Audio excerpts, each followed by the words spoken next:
Ahora el tema del transistor Darlington, que es un arreglo de bipolares. Fue un invento de un ingeniero de los laboratorios Bell, se llamó el Sidney Darlington y lo patentó en 1952, un año después de haberse diseñado el transistor bipolar de unión. La concepción es sencilla, es simplemente si yo tengo un transistor que amplifica corriente, o sea, meto una corriente de base muy pequeña en un transistor y se hace más grande por el colector, que tal que coloco dos transistores en tándem uno detrás de otro y entonces una corriente mucho más pequeña va a ser capaz de amplificar, bueno, se va a amplificar y luego esa otra vez se va a amplificar, inclusive se pueden poner muchas etapas más. Es muy útil esa configuración. Vamos a ver las características, las ecuaciones que describirían a este circuito, al menos en corriente continua. Vean, aquí ya puse algunas variables. Primero, esto se asume que es un solo transistor y de hecho los fabricantes también los fabrican en circuitos integrados. Entonces, como un solo transistor tiene su propio emisor, su propio colector y su propia base. Entonces se maneja como si fuera un transistor bipolar convencional. La corriente de colector del Darlington, aquí está, corriente del colector del Darlington, si opera correctamente, funciona como un transistor bipolar convencional, bueno, pues va a entrar una corriente por la base. La corriente de la base del Darlington es también la corriente de base del primer transistor. Ese primer transistor tiene una beta, la beta asociada es la beta 1. Tiene un voltaje base emisor, el base emisor 1. Va a pasar una corriente de colector, la corriente de colector 1. La suma de esas dos corrientes, la de colector y la de base, hace la corriente de emisor 1. La corriente de emisor 1 entra, también es la corriente de base 2. Esa corriente de base crea la corriente de colector a través de la beta 2. Como es un transistor 2, pues una beta 2 multiplicada por esa beta 2, esa corriente de base 2 me hace la corriente de colector 2. La suma de esas dos corrientes sería la de emisor 2 y es además esa corriente de emisor 2 la del Darlington completo. Entonces vean que la corriente de colector del Darlington realmente es la suma de dos corrientes de colector. Entonces vamos a poner eso en ecuaciones. Primero, ¿qué queremos? ¿Qué queremos saber? Primero, ¿qué ocupamos saber de él? Quisiéramos su ganancia. Así como en un transistor bipolar, sabemos que la relación de corriente de colector entre la corriente de base y su ganancia, pues también quisiéramos eso aquí para ver qué cambios hubo. Entonces queremos esto, la corriente del colector del Darlington entre la corriente de base del Darlington y esa debe de ser la beta del Darlington. Entonces vamos a obtenerla. ¿Qué ocupamos? La corriente del colector del Darlington entre la corriente de base del Darlington. Entonces, ¿cuál es la corriente de colector del Darlington? Ahí lo vemos. Es la suma de dos corrientes. La de colector 1 más la de colector 2. Ahora, ¿a qué es igual la corriente de colector 1? Pues es la beta 1 por la corriente de base 1. La beta 1 por la corriente de base 1, pero resulta que es la corriente de base del Darlington. ¿Y a qué es igual la corriente de colector 2? Bueno, pues es la beta 2 multiplicado por la corriente de base 2, que además es la de emisor 1. Corriente de emisor 1. Es beta 1 por la corriente de base del Darlington más beta 2. ¿Y a qué es igual la corriente de emisor 1? Pues sabemos por la manera en que opera el transistor que es la suma de la corriente de colector, en este caso es la 1, más la de la base, que en este caso es la 1, pero que también es la del Darlington. Entonces lo solucionamos.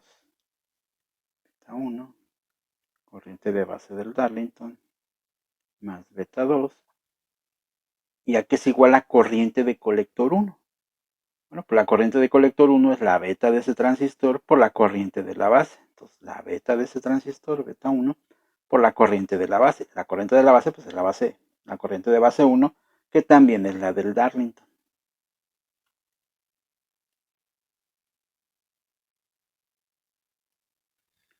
Entonces ahí se ve que todo quedó en términos de la corriente de base del Darlington. Entonces lo tomo como un término común, va a quedar beta 1 más beta 1 por beta 2. Por este sería más beta 2. Y todo eso está multiplicando por la corriente de base del Darlington. Este lo paso para acá. Entonces obtendría que la corriente del colector del Darlington entre la corriente de base del Darlington es igual. Voy a poner primero los productos, beta 1 por beta 2 más beta 1 más beta 2. Y esta es la beta del Darlington. Entonces, efectivamente, al haber armado este circuito con dos transistores, no es la beta solamente de un transistor ni la del otro, es el producto de ellas, más además la de uno y la del otro. Entonces, la beta de un Darlington es enorme comparada con la de un solo transistor, que implica que puedo tener una corriente aquí con una corriente muy pequeña por la base, porque la beta va a ser muy grande. Bueno, esa es una ventaja, se considera que es un transistor con una ganancia muy grande. Entonces es muy sensible. Una pequeña señal va a ser amplificada o va a crear una gran corriente del otro lado. Una pequeña corriente por la base va a crear una gran corriente por el colector del Darlington. Tiene diversas desventajas, ¿no? Una de ellas es lo que aquí se nota.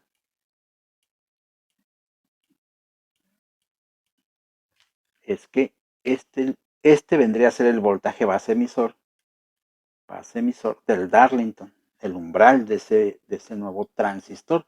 Y resulta que son dos diodos, dos transistores. Entonces, el voltaje base emisor de un Darlington es el doble de un transistor convencional. Si son de silicio, pues este voltaje andará por 1.4. Si fuera un solo transistor, pues sería 0.7. Los umbrales, entre más grande sea un umbral, generalmente, no necesariamente, es una desventaja en un circuito. Ocupar más voltaje para operar. Tiene otras desventajas en el caso de los voltajes colector-emisor. El voltaje colector-emisor de ese Darlington. Si quisiéramos saturar, si queremos que este voltaje, o sea, utilizar el transistor como un interruptor. Un interruptor significa que cuando se cierra, el voltaje caiga a cero, que parezca un cable conduciendo. Bueno, no ocurre en ningún transistor, pero si queremos eso, cercanamente que sea un voltaje muy pequeño, resulta que este voltaje también es este voltaje. O sea, es este voltaje más este voltaje es el voltaje colector emisor del Darlington. Y se observa. El voltaje colector emisor del Darlington es este voltaje. O sea, es este más este. Entonces, es el voltaje de umbral del diodo más el de colector emisor. Si este estuviera muy saturado, pues nunca va a llegar a cero. Y este sabemos que no, tampoco llega a cero. Si es de silicio, andará por ahí de 0.7. Entonces, en un Darlington, la saturación es menor a la que podríamos tener en un transistor convencional. Es una desventaja. También otra gran desventaja de los Darlington es que, recordarán esto, que todas las uniones crean capacitancia. Las capacitancias en general se consideran parásitas porque afectan a los circuitos en detrimento de ellos, casi siempre en la velocidad de conmutación, porque como es un capacitor, es un camino para que las frecuencias altas vayan por ese lugar en vez de ir por donde necesitamos que se vayan, digámoslo de esa manera. Entonces es un camino extra, es una capacitancia muy pequeña, pero ese camino extra, cuando subo la frecuencia, empieza a ser un camino muy factible para esa corriente. ¿Y qué ocurre aquí? Bueno, pues hay un capacitor y luego sigue otro capacitor. Entonces tenemos una capacitancia siguiendo otra capacitancia. Aquí también hay otra capacitancia. Esa capacitancia está en paralelo con esta otra de acá. Entonces hay capacitancias que se están sumando. Y una capacitancia, bueno, son capacitancias en paralelo. Esas capacitancias se incrementan. Cuando están en serie, como en este caso, esas capacitancias se reducen. Recordarán eso, cuando dos capacitores están en serie, el resultado es menor a cualquiera de ellos. Entonces, en algunas capacitancias se reducen, pero en otras se incrementan. En general, digámoslo así, en general, los transistores Darlington no pueden conmutar o servir o operar a frecuencias más altas que si fuera un solo transistor. O sea, un solo transistor que podría operar a ciertas frecuencias. Cuando armamos el Darlington, su frecuencia de operación es más reducida. Entonces tiene ventajas, pero desventajas. Algo por comentar importante es que en muchos textos pues hablan solamente de la beta del Darlington como el producto. Y efectivamente, o sea, si las betas son elevadas, ambas betas son elevadas, el producto es muchísimo más grande que por sí mismo, cada una de ellas. Entonces, una aproximación es decir que es la beta 1 por la beta 2. Inclusive algunos textos dicen, bueno, si es un transistor que son iguales, pues la beta al cuadrado. Pero es una aproximación muy aventurada. Aunque fueran hechos de la misma manera, esos transistores, esta corriente va a ser mucho más grande que esta corriente. ¿Por qué lo digo? Porque esta corriente tiene una corriente de base mucho más grande este transistor que la que viene por acá. Esta va a ser una corriente muy pequeña comparada con este, por lo tanto esta corriente de colector 2 es mucho mayor a la de colector 1. Entonces las corrientes son muy dispares. Esas corrientes muy dispares implica que las betas, aunque hayan sido el mismo tipo de transistor, las corrientes van a ser diferentes. Entonces eso de indicar que es el beta cuadrada realmente es una aproximación demasiado lejana. Ahora, esta sí es más cercana, es más realista, que el producto de las betas sea la beta del Darlington, ¿sí? Pero si las betas son pequeñas, si las betas son bajas, imaginen que hay una beta de 10, porque puede haber transistores que tengan betas tan bajas como 10.